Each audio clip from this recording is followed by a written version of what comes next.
Este vídeo é sobre um padrão que as pessoas achavam impossível e um material que não deveria existir. A história começa há mais de 400 anos em Praga. Estou em Praga, na República Tcheca, talvez minha cidade europeia favorita até agora. Vou visitar o Museu Kepler porque ele é um dos cientistas mais famosos que viveram e trabalharam em Praga. Quero te contar 5 coisas sobre Johannes Kepler que são essenciais para a nossa história. Primeiro, Kepler ficou famoso por descobrir que as órbitas planetárias são elípticas. Mas antes de chegar a essa conclusão, ele inventou um modelo do sistema solar em que os planetas estavam em esferas concêntricas separadas pelos sólidos platônicos. O que são os sólidos platônicos? Bem, eles são objetos cujas faces são todas idênticas e todos os vértices são idênticos, o que significa que você pode girá-los em algum ângulo e eles continuam parecendo os mesmos de antes. Então, o cubo é um exemplo óbvio. Aí você também tem o tetraedro, o octaedro, o dodecaedro, que tem 12 faces pentagonais, e o icosaedro, que tem 20 faces. E é isso. Existem só 5 sólidos platônicos, o que era conveniente para Kepler, pois na época conheciam-se 6 planetas. Isso permitiu que ele colocasse um sólido platônico entre as esferas planetárias, usando-os como espaçadores. Ele escolheu cuidadosamente a ordem dos sólidos platônicos, para que as distâncias entre os planetas correspondessem ao máximo às observações astronômicas. Ele acreditava profundamente em uma regularidade geométrica no universo. Claro que existe, só não é essa. Segundo, o interesse de Kepler pela geometria incluía questões práticas, como empilhar balas de canhão ocupando menos espaço no navio. Em 1611, Kepler já tinha uma resposta. O empacotamento hexagonal compacto e o arranjo cúbico de faces centradas são igualmente eficientes, ocupando cerca de 74% do volume. Embora pareça óbvio empilhar esferas assim, como laranjas no supermercado, Kepler apenas afirmou isso, dando origem à conjectura de Kepler. Ele estava certo, mas a prova formal só foi publicada em uma revista de matemática em 2017, após cerca de 400 anos.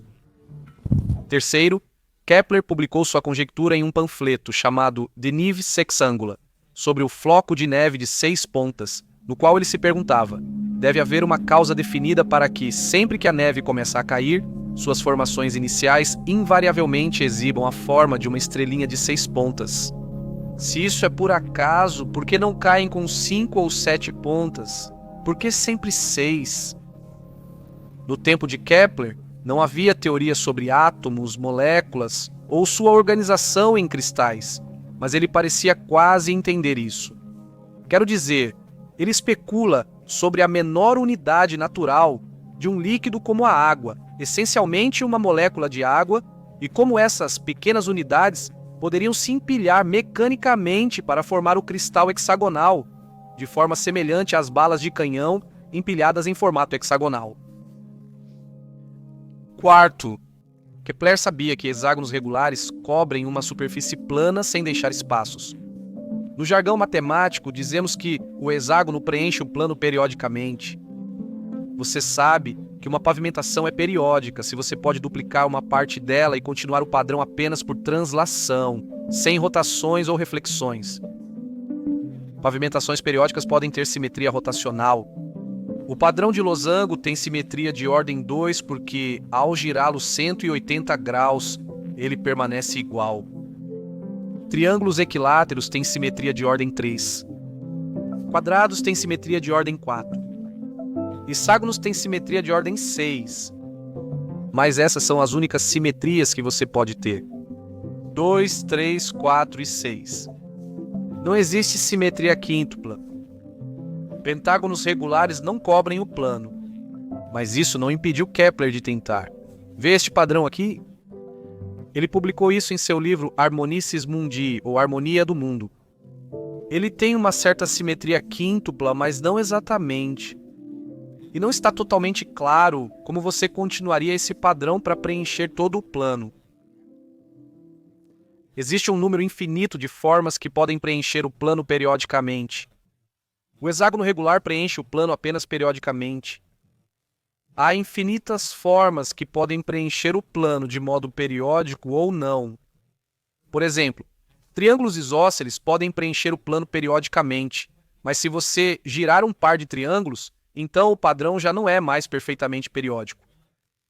Uma peça esfinge pode se juntar com outra, girá-la em 180 graus e preencher o plano periodicamente.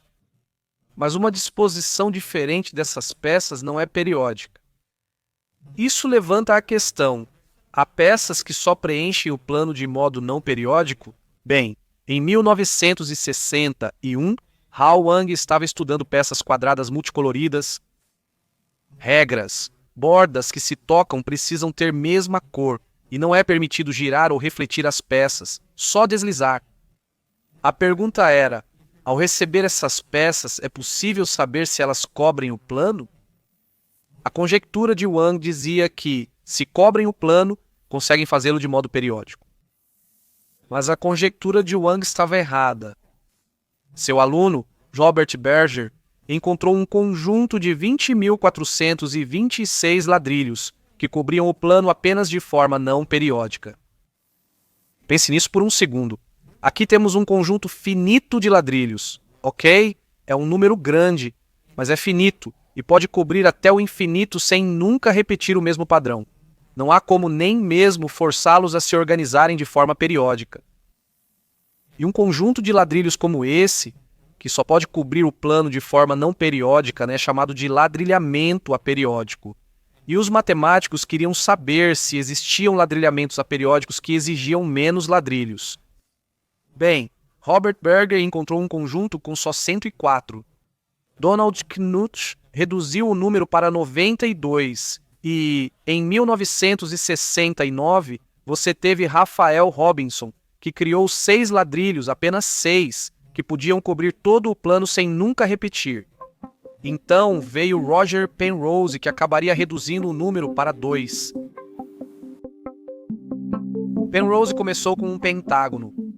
Ele colocou mais pentágonos ao redor e notou os espaços vazios. Porém, essa nova forma podia encaixar em um pentágono maior, inspirando Penrose. E se ele pegasse os pentágonos originais e os dividisse em pentágonos menores? Agora alguns espaços começam a se conectar em losangos. Outros espaços têm 3 pontas. Mas Penrose foi além e subdividiu novamente os pentágonos. Alguns espaços agora são grandes o bastante para usar pentágonos neles. Os buracos que restam são apenas losangos, estrelas e uma fração de estrela, chamada por Penrose de Justice Cap. Você pode continuar subdividindo indefinidamente e só vai encontrar essas formas. Então, com apenas essas peças, você pode preencher o plano de forma periódica com uma simetria quase quíntupla. A quinta coisa sobre Johannes Kepler é que, se você pegar o padrão de pentágonos dele e sobrepuser ao de Penrose, bem, os dois se encaixam perfeitamente. Após criar seu padrão, Penrose simplificou as peças. Ele simplificou a geometria a 2 peças, um losango grosso e outro fino.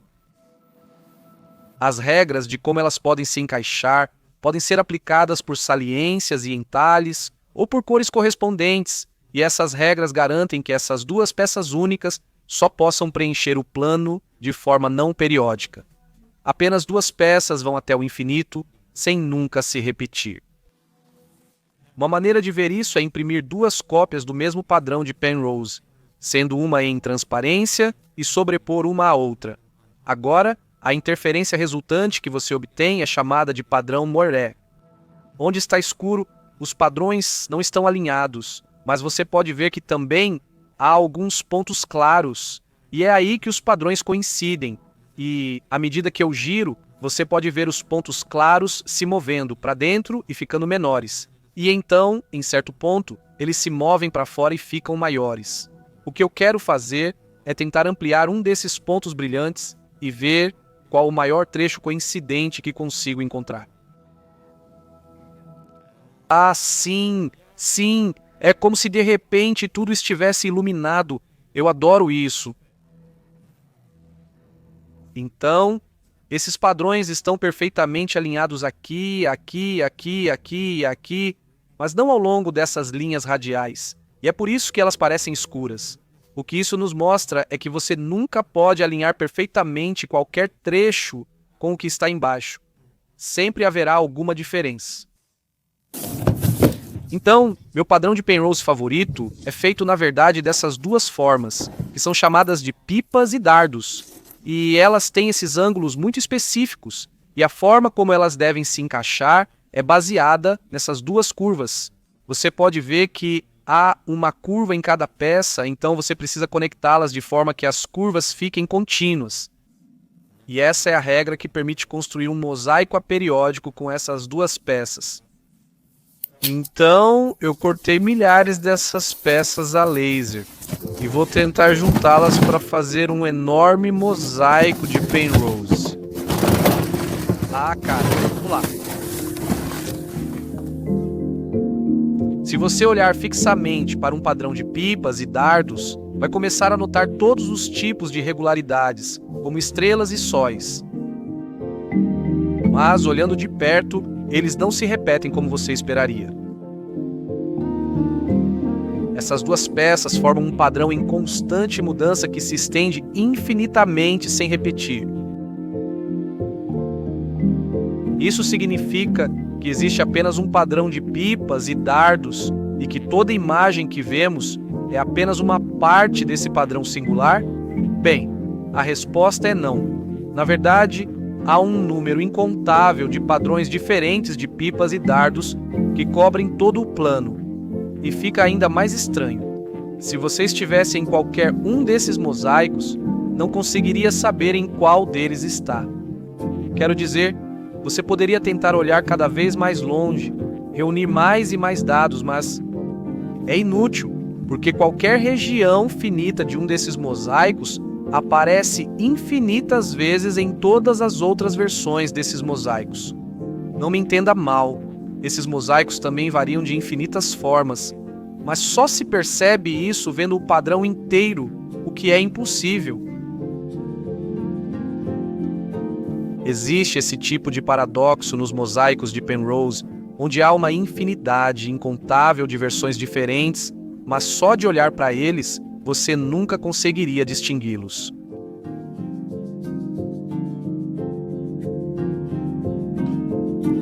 E se contarmos todas as pipas e dardos desse padrão, conto 440 pipas e 272 dardos.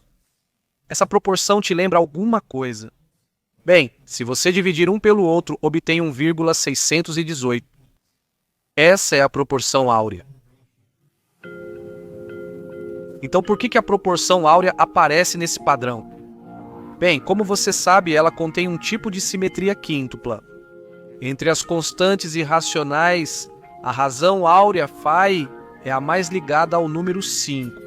Você pode expressar a razão áurea como 0,5 mais 5 elevado a 0,5 vezes 0,5. A razão áurea também é muito ligada aos pentágonos. Quero dizer, a razão entre a diagonal e um lado é a razão áurea. Peças de pipa, dardo e losango são, na verdade, seções de pentágonos. Elas realmente têm a razão áurea em sua construção. A razão entre pipas e dardos, se aproximar da razão áurea e de um número racional, indica que o padrão não pode ser periódico. Se o padrão fosse periódico, a razão entre pipas e dardos seria expressa como a de 2 inteiros, representando pipas e dardos em cada segmento periódico. E vai além. Se você desenhar nas peças não curvas, mas essas linhas retas específicas, bem, agora quando você monta o padrão, você vê algo interessante. Todas se conectam formando linhas retas. Há 5 conjuntos de linhas paralelas. Isso é uma espécie de prova da simetria quíntupla do padrão.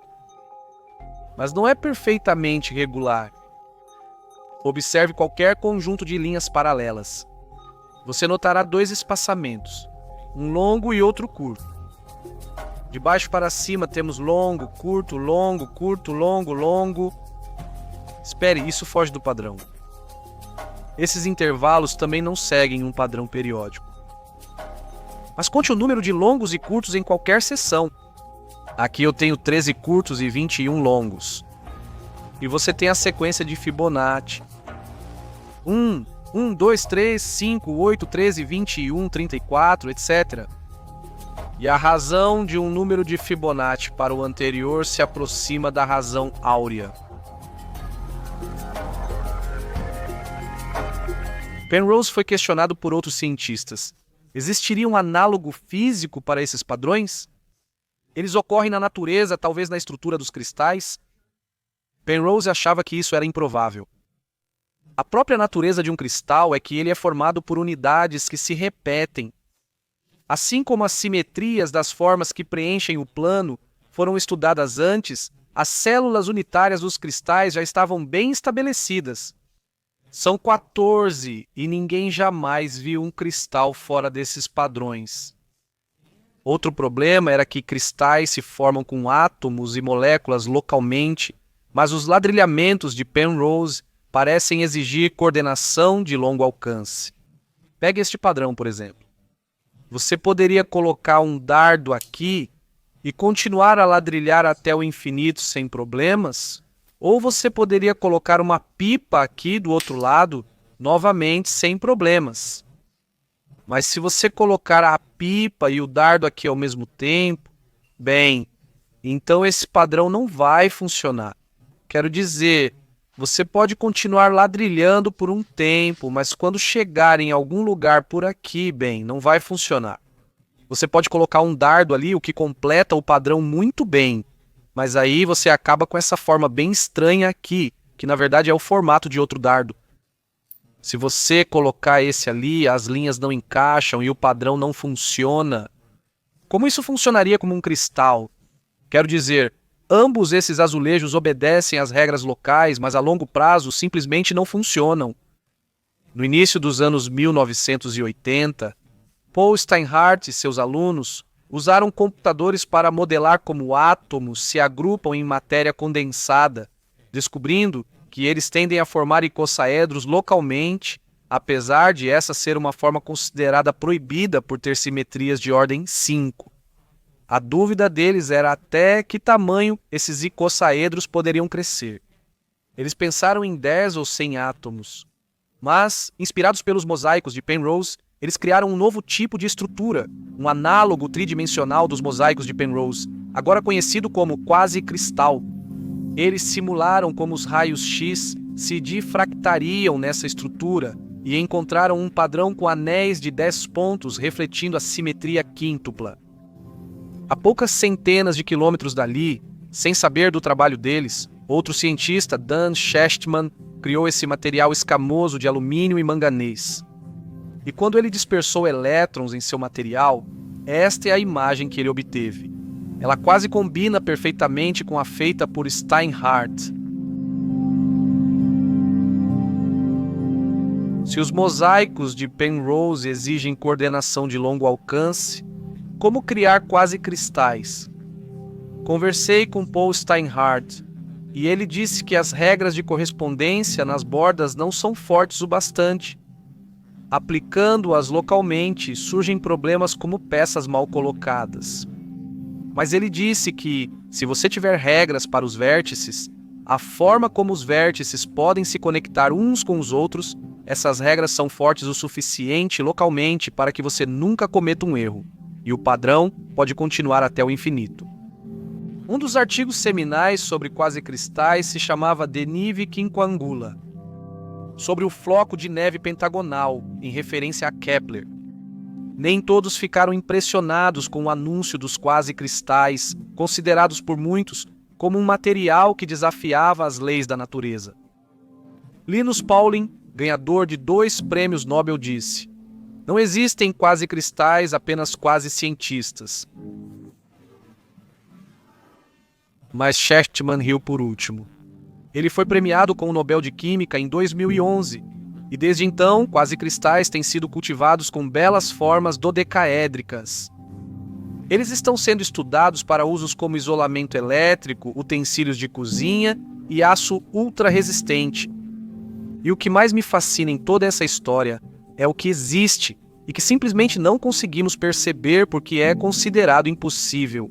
Quero dizer, as simetrias das formas geométricas regulares pareciam tão óbvias e certas que ninguém pensou em olhar além delas. Ou seja, até Penrose, e o que encontramos são padrões que são ao mesmo tempo belos e contraintuitivos, e materiais que sempre existiram, mas que simplesmente não conseguimos enxergar pelo que realmente são.